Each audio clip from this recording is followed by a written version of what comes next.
জয়রাম। এক ব্রাহ্মণের এক কায়স্থ চাকর ছিল। ব্রাহ্মণের সঙ্গে তার অত্যন্ত হৃদ্যতা ছিল।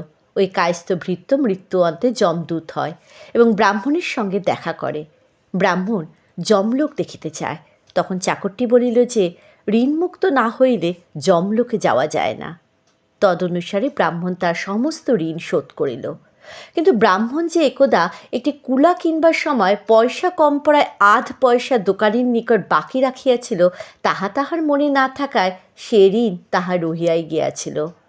ফলে ওই ব্রাহ্মণ যখন চাকরটি সহ জমপুরীতে প্রবেশ করল, ঠিক তখনই ওই কুলাওয়ালা এসে তাহার আধ পয়সা দাবি করিল। তখন ব্রাহ্মণ বলিলেন যে আমার তো কিছুই নাই, কি করিয়া দেনা শোধ করিব?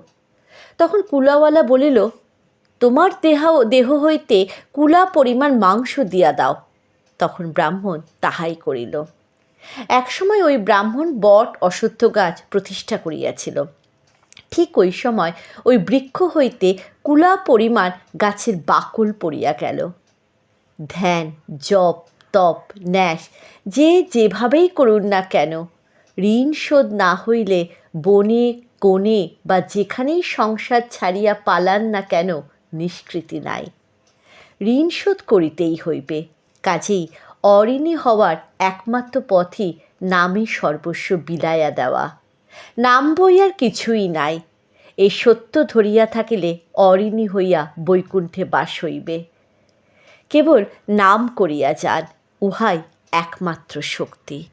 জয় রাম, জয় গোবিন্দ।